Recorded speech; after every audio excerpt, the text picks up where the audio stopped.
Sup, my name is Ryu for the Council Network. Welcome to the Legends of Tomorrow episode 15 review here on the Council Network. Before let's get started, sorry there was no Arrow review. Felicity and Friends review that went up last night because I was just exhausted. Secondly, what a fantastic episode this is. I know a lot of people are wondering about that ending, and I'm going to address it right away, so careful for spoilers in case you have yet to see the episode. Let's do it. Here's the thing about Captain Cold. Captain Cold dying is actually a good thing because it's been confirmed this is not the last of Captain Cold. This is the last we'll see of him as a series regular, which I'm okay with, which sounds kind of weird. Because I just finished watching the episode, came into the review, and I sat on it for about 5 minutes going, well, this actually works out great. Here's the thing. He comes back, we don't know how yet, and there's something else that we have to talk about in this review. He comes back, and this sets up for the Rogues, this sets up for the Captain Cold we know, and they can also still use him as a plot device for Legends of Tomorrow Season 2. It's great. It's done. Now, why can't we have why can't we have Laura Lance back and just make it perfect again, pick it up from there? Why? Maybe Captain Cold's the one who comes next week, but that's besides the point.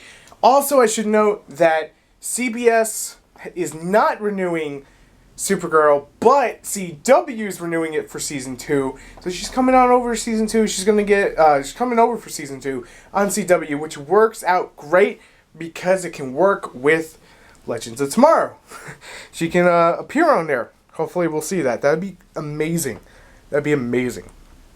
No pun intended. So, Mick, my God, he has a lot of character. Everyone's had great character development. I like how they put the twist like, oh, it's the Atom who's gonna die. Ha! It's not. It's Captain Cold, because we need Captain Cold back in the freaking villain seat. I'm actually pretty okay with that. To be fair, just kind of like how the Reverse Flash managed to survive, they can base a storyline for Captain Cold to survive. And I know I spent almost 2 minutes talking about Captain Cold alone, but it needed to happen. It needed to happen. Next week is a season finale. I'm mad hyped for that season finale. Hawkman, Hawkgirl, they're back. So we know that Rip Hunter is going to manage to get them back on the team somehow. This is going to be the final showdown with Vandal Savage. But his family is still dead, and that's going to drive him mad. It's crazy. I know last week we said it was a little predictable, but I like the way they played out this episode, where how the Time Masters were basically trying to prevent something worse than Vandal Savage. Oh, we need Vandal Savage in power to actually help us against the Hawk people who invade. Now, this also leads to another problem, but I think it'll be addressed. And I'm going to get into it right now. Actually putting my phone down with my notes. Here is the biggest issue about Legends of Tomorrow Season 2 and possibly even going into Season 3. They're going to have to address the Hawk people invasion. That's going to have to happen.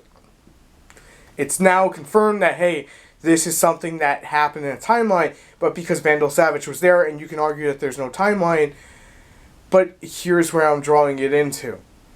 Hawkman, Hawkgirl were based on some Egyptian curse. How are you going to pull in that the same thing that affected Vandal Savage is supposed to be like a particle accelerator that brought them into the Hawk family, I guess is the way to put it.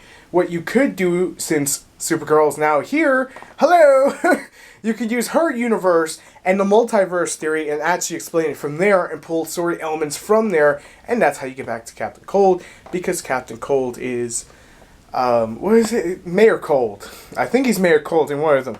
So there was plenty of like story elements they can use from that universe, and I know some people were saying, well, they could bring back Laurel Lance just that way, just not the Earth 1, I guess is where you're going to put it. They could go to Earth 2, the Black Siren. I'm okay with that too. That works. That works. But we'll have to see how things play out. There's a lot that we still need a little bit more before we can really judge upon. And I know people are going to hate me for bringing this up, but here's the thing. By killing Snart, you kill the Sara Cold relationship. And yeah, it was nice that she stole a kiss from him instead of him stealing a kiss from her. We don't need lovey-dovey because we've dealt with that. Like, it's okay to have it, but to have so much of it, like, just being forced on us. I'm looking at Felicity, but I'm looking at Hawkgirl and Ray Palmer at the same time. That love triangle with Hawkman. See, that's where it gets kind of like moments, you know, and it's one of those things. I'm glad they ended it. They opened a lot of opportunities for themselves because he died at the vanishing point. He didn't die anywhere else except the vanishing point. And since there's no timeline, you could say he was put back into the timeline, and now he's evil. Problem solved. He's not a good guy no more. And then have him come back. See what I mean? There's plenty of ways to actually make that happen. I know this entire review is like Captain Cold. But my initial thought was that Captain Cold would be the villain in the Flash movie, which I was kind of expecting Reverse Flash, Zoom, Professor Zoom in that movie, or I don't know, someone else that hasn't been done on a CW show. I don't know. It just like kind of makes more sense to have the multiverse theory even play out in the movie, and that movie version be a like Earth 4 Barry out. It would make a lot more sense. But it is what it is. Him not being on the Wave Rider team no more sucks because he's one of the best parts of the show, and it's gonna suck to see him not be there episode after episode. But I think it brings new opportunities for stories to come out of it.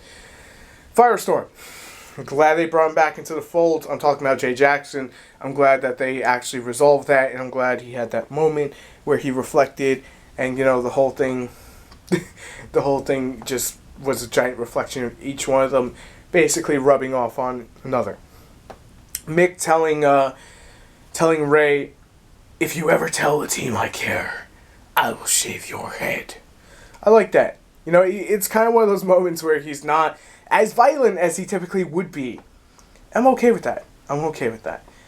But I just feel like they're setting up for the Rogues for Flash Season 3 or Season 4. I think that is something we're going to see. I really, really believe that is something we're going to see. That he got blasted back into the timeline, or he went even into the Speed Force. Can you imagine Captain Cold with speed powers? That'd be crazy. No, we don't want that. I'm just kidding. But there's really...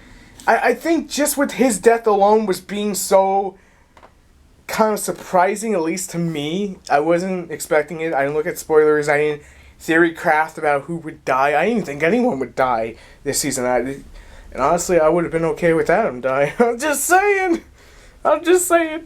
Poor Rip Hunter, though. Having to see... And what they called the time stream actually sounded like one of those virtual reality things you can actually go buy right now. But it's hilarious. I like how they dealt with it, though. I really do, which is surprising because I didn't think I would. The Thanagarian invasion is something that I really do think we're going to see play out in Season 2, and I know I just keep going back to that. That makes me mad hype because we saw that in Justice League Unlimited, and I really think we're going to see it here. Actually Justice League, and then part of Justice League Unlimited? Fair enough. Whatever. The lead Time Master as a villain, that's actually quite surprising. But I think, honestly, looking at from his standpoints, I think we can all understand why. But obviously you want to root for the good guys, and in this case, who's really the good guys? Kind of fucked up. They also, they were controlling time and space for our heroes, and then obviously they're like, we're going to take our destinies back. Very well done. I'm going to give this episode a 9 out of 10. I am a little salty they killed Captain Cold, but I want to see where it goes because obviously there's reports all over the internet that says he's contracted, he'll be coming back, he just won't be a series regular. Let's see what they do with it. But thank you guys so much for watching, and we'll see you on the next video, which will probably be the Daredevil reviews finally.